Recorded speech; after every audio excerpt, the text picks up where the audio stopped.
আসসালামু আলাইকুম এভরিওয়ান, কেমন আছেন সবাই? আশা করি সবাই অনেক ভালো আছেন। আজকে আমরা দেখব কিভাবে cPanel ব্যবহার করে সহজেই ওয়ার্ডপ্রেস ইনস্টল করা যায়।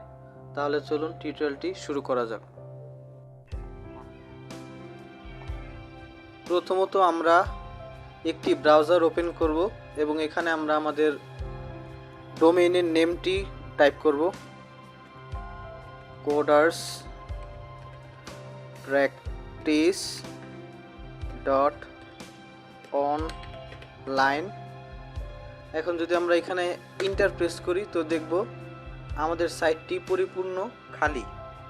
তো এখান থেকে আমরা লিংকের শেষের দিকে স্ল্যাশ দিব, cPanel লিখব, cPanel।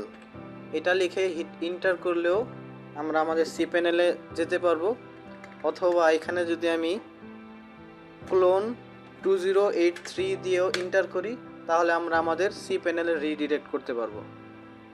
তো দেখুন আমরা এখন cPanel-এ রিডিরেক্ট করলাম। এখন আমরা জাস্ট এখানে ইউজার এবং পাসওয়ার্ড দিয়ে লগ ইন করবো। তো আমরা এখানে আমাদের ইউজার নেম এবং পাসওয়ার্ডটি দিয়ে দিয়েছি। এখন জাস্ট লগ ইনে ক্লিক করলেই cPanel-এ আমরা প্রবেশ করব। তো আমাদের cPanel-টি এখন লোড হচ্ছে, এখানে একটু ওয়েট করি। ওকে, সো আমাদের cPanel লগ ইন কমপ্লিট। তো আমরা ওয়ার্ডপ্রেস ইনস্টল করার জন্য আমরা এখানে সার্চ বক্সে লিখতে পারি সফট, SOFTA। সফটটা লিখলে আমরা এখানে Softaculous App পেয়ে যাব, অথবা আমরা এখানে cPanel-এর বাম পাশে দেখব ওয়ার্ডপ্রেস ম্যানেজার বাই Softaculous, এই অপশনটি আমরা চুজ করতে পারি। অথবা আমরা এখানে স্ক্রল ডাউন করেও আমরা আমাদের Softaculous অপশনটি খুঁজে বের করতে পারি। তো আমি এখানে বাম পাশে যে অপশনটি রয়েছে সেখানে ক্লিক করব। তো আমরা Softaculous অ্যাপে আমরা প্রবেশ করলাম। এখন এখান থেকে আমরা জাস্ট চুজ করব ইনস্টল অপশনটি। ওকে, তো এটি লোড হচ্ছে।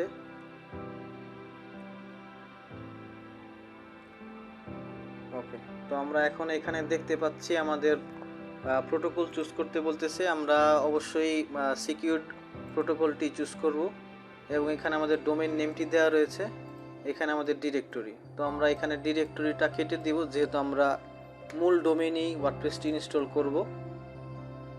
এখানে নিচের দিকে যদি স্ক্রল করি আমরা আমাদের ওয়েবসাইটের নাম এবং ওয়েবসাইটের ট্যাগলাইন অর্থাৎ সাইট ডেসক্রিপশন আমরা এখানে অ্যাড করতে পারবো।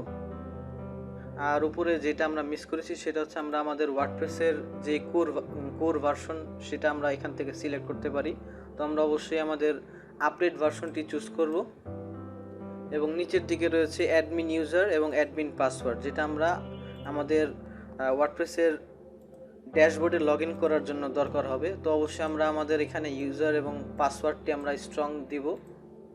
আর এখানে নিচে রয়েছে অ্যাডমিন ইমেল, যেটা আমাদের ওয়ার্ডপ্রেস ওয়েবসাইটে যদি কোনো ইস্যু হয় তো আমরা ওয়ার্ডপ্রেস ইস্যুটাকে ফিক্স করার জন্য অথবা রিকভার করার জন্য আমরা এই ইমেলে আমাদের রিকভারি মোডে আমরা আমাদের ওয়েবসাইটটি পাবো। তো এরপরে নিচে যদি আমরা যাই দেখতে পাবো চুজ ল্যাঙ্গুয়েজ, এখান থেকে আমরা ইংলিশ ল্যাঙ্গুয়েজ অথবা অন্যান্য যে কোনো ল্যাঙ্গুয়েজ চুজ করতে পারি। বাম পাশে রয়েছে কিছু ডিফল্ট প্লাগইন, যেগুলো আমরা চুজ করে দিলে সেগুলো আমাদের ওয়েবসাইটে ইনস্টল হয়ে থাকবে। তো আমি আরেকটু নিচে যাচ্ছি, এখানে দেখা যাচ্ছে অ্যাডভান্স অপশন, এটি কলাপস হয়ে আছে, জাস্ট এক্সপান্ড করলাম। তো এখানে দেখা যাচ্ছে ডাটাবেজ নেম, আমরা এখানে আমাদের মন মতো ডাটাবেজ নেম সিলেক্ট করতে পারি এবং এখানে টেবিল প্রিফিক্স দেওয়া যাবে। তো এখানে যেগুলো রয়েছে সেগুলো থাকুক। নিচে আমরা ইচ্ছা করলে আমরা যে কোনো থিম সিলেক্ট করতে পারি। তো এগুলো এইভাবে যেভাবে আছে থাক, আমি জাস্ট ইনস্টল বাটনে ক্লিক করব। তো এটি 3 থেকে 4 মিনিট সময় নেবে, এর মধ্যে আশা করি ইনস্টলেশন প্রসেস কমপ্লিট হয়ে যাবে। তো এতটুকু আমরা জাস্ট ধৈর্য ধরে বসবো, আশা করি এটি খুব অল্প সময়ের মধ্যেই হয়ে যাবে। ওকে, তো আমাদের ওয়ার্ডপ্রেস ইনস্টলেশন প্রসেসটি ডান, আলহামদুলিল্লাহ। তো এখানে আমরা দেখতে পাচ্ছি আমাদের ডোমেইনের নেম, যেখানে আমরা ক্লিক করলে আমাদের মূল ডোমেইনে চলে যাবে এবং একটি ফ্রেশ ওয়ার্ডপ্রেস ওয়েবসাইট ইনস্টল হয়ে আছে 2023 থিম এর ওয়েবসাইট।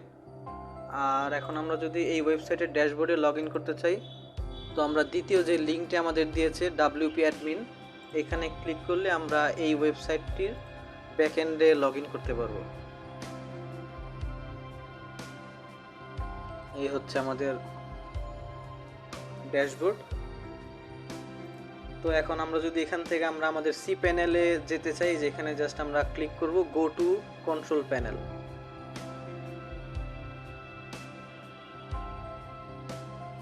সো আজকে আমাদের এই টিউটোরিয়ালটি এই পর্যন্তই সমাপ্ত।